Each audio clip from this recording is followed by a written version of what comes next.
The United Nations has denounced the Myanmar military offensive as ethnic cleansing, but Myanmar insists its forces are fighting terrorists who have killed civilians and burnt villages. Rights groups say more than half of more than 400 Rohingya villages in the north of Rakhine state have been torched in a campaign by the security forces and Buddhist vigilantes to drive out Muslims. Buddhist-majority Myanmar has blocked most access to the area, although some agencies have offices open in towns there, and the International Committee of the Red Cross is helping the Myanmar Red Cross to deliver aid. This flow of people of Myanmar hasn't stopped yet. Obviously there's into the hundreds of thousands of Rohingya still in Myanmar, and we want to be ready in case there is a further exodus, Lowcock told a news briefing in Geneva. Lowcock said a senior UN official was expected to visit Myanmar in the next few days.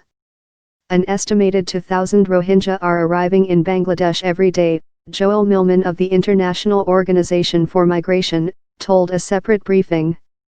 Myanmar officials have said they attempted to reassure groups trying to flee to Bangladesh but could not stop people who were not citizens from leaving. The official Myanmar news agency said on Friday large numbers of Muslims were preparing to cross the border. It cited their reasons as livelihood difficulties, health problems, a belief of insecurity and fear of becoming a minority.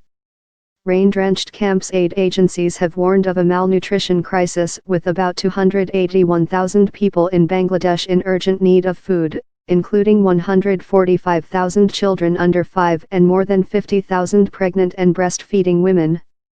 Cholera is a risk, amid fears of disease spreading in the rain-drenched camps where aid workers are trying to install sanitation systems, a spokesman for the World Health Organization said. About 900,000 doses of cholera vaccine are due to arrive this weekend, and a vaccination campaign should start on Tuesday. The Rohingya are regarded as illegal immigrants in Myanmar, and most are stateless.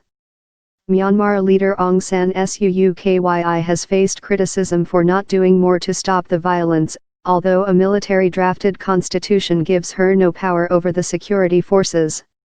She has condemned rights abuses and said Myanmar was ready to start a process agreed with Bangladesh in 1993 by which anyone verified as a refugee would be accepted back. Lowcock said talks between Myanmar and Bangladesh on a repatriation plan were a useful first step. But there is clearly a long way to go, he said. Both the United States and Britain have warned Myanmar the crisis is putting at risk the progress it has made since the military began to loosen its grip on power. China, which built close ties with Myanmar while it was under military rule and Western sanctions, has been supportive.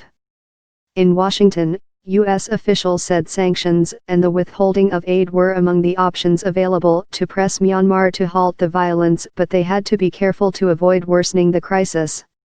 We don't want to take actions that exacerbate their suffering. There is that risk in this complicated environment, Patrick Murphy, a Deputy Assistant Secretary of State, told a hearing of the U.S. House of Representatives Foreign Affairs Committee. Murphy said efforts were underway to identify those responsible for rights violations.